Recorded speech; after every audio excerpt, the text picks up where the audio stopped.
abagabo kenshi bama bazi ko ama image ndayagura ntibibaza ko ari ama image naje nafashe ndi kuri terre ahubwo bavuga ngo nawe yaguze ngiye hanze naho bakavuga ati naho nyene ntiyoshobora kuzana ama image yo muri some ntiyoshobora kuzana ama image ya visite officielle hanze n'ingere tuzi bigoye ariko narabishoboye naho ndaza nagwariyeyo ne portari y'abagabo harabaza tugatse bakavuga ati biranse sisubirayo iyo turiko turagenda gukurikira abo bategetsi turagira ama marche maremare kandi tukaduga imisozi ndaduga nkabona ndabishoboye nuvuga ngo bisaba d'abord kubikunda ico cambere ico kabiri ukabikora ufise iyo ushaka gushika nta ubuzi na bumwe ntinya kumuha ndamuhubuza ico kimwe nk'abandi bagabo bose amatere ya ruguru haraho wumva ngo dukorera mu myonga agacaza yipanze kandi abikora byose neza we nyene yageze no kuza kubimbarira ati jewe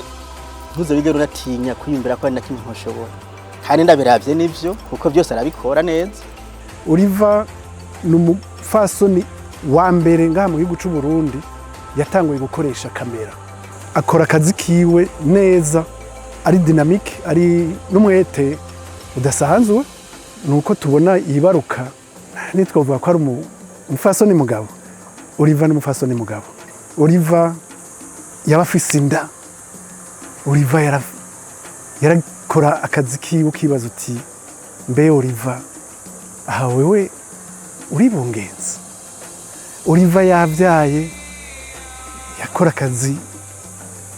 ntushobore gutahura umufasoni Oliva turakora imyaka itari mike kandi nk'umufasoni vraiment ni wo gushimira abikora neza cyane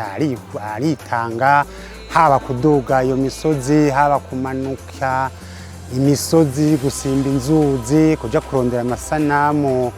mbere hari nahora aja no hanze yego ari bavuga ngo hariya ngo ziragugwa ama image ngo ibiki n'ibiki sivyo kuko Oliva ahora bikora neza aho hose akazinduka nk'uko abagabo bazinduka nk'uko natwege tukiba tuzinduka turabasore akazinduka ku kazi neza nubwo yo kora umufasoni akora akazi kiwe neza cyane kandi agakunda nk'umukenyezi ibibazo maze kuhura navyo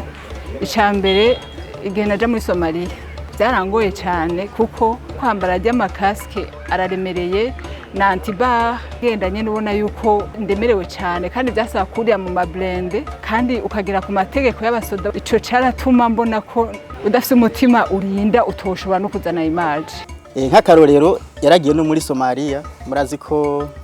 hari intambara bagenda bahatinya cyane kandi murazi ko banagezeyo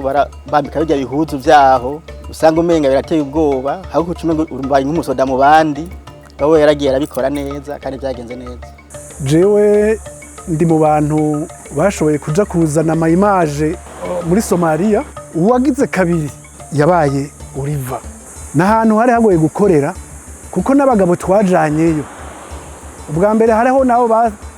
bafektayo kuja gukora muri ibyo bintu bakavyanka ko badashobora gukora izo reportage mugabo n'abagabo twajanye jewe no kubwira hari ahantu tutashobora kugenda bakubwira ati hajya bariko bararasa ejo tuzoja gutera iriya bajya ba Al-Shabaab bari hajyanye mwarara mwambaye vyabi mwe antibar bakatwambika vyabi kofero bakatwambika vyabi huzu vy'igisirikare bipima nk'ibiro 17 ugaca kubita ko ya kamera y'ibindi biro 17 ubibaza nk'ibiro 34 umuntu w'umufasoni nk'ujya ni uwo gushimirwa n'ibintu bidasanzwe rero umukuru w'igihugu yampaye agashimwe nk'umukenyezi akora akazi k'abagabo batamenyeye ko gakora abakenyezi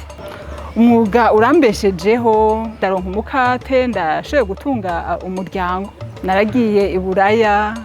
ndagenda muri Afrika ndaja muri Yase yego naruriye indege kenshi ni kuri sinidoga kandi ndafise naho ejo nova mu mwuga ico novuga nti muri cagihe niruka cacu yanabira ngisuze nzosigira abana abandi bigemeye ico no bahanura je nigeze kugenda gukorera kuri terre nkuko nyene babona ingene niruka abandi bagore baranyegera ambwe ati madame akakazi saka abakenyezi uraheba akakazi nuronka umwanya wo kwisiga nuronka umwanya wo kwambara akajipo nturonka umwanya wo kwambara uturato duhagaze, nturonka umwanya wo kwikora. Ako kazi si ak'abakenyezi uragaheba.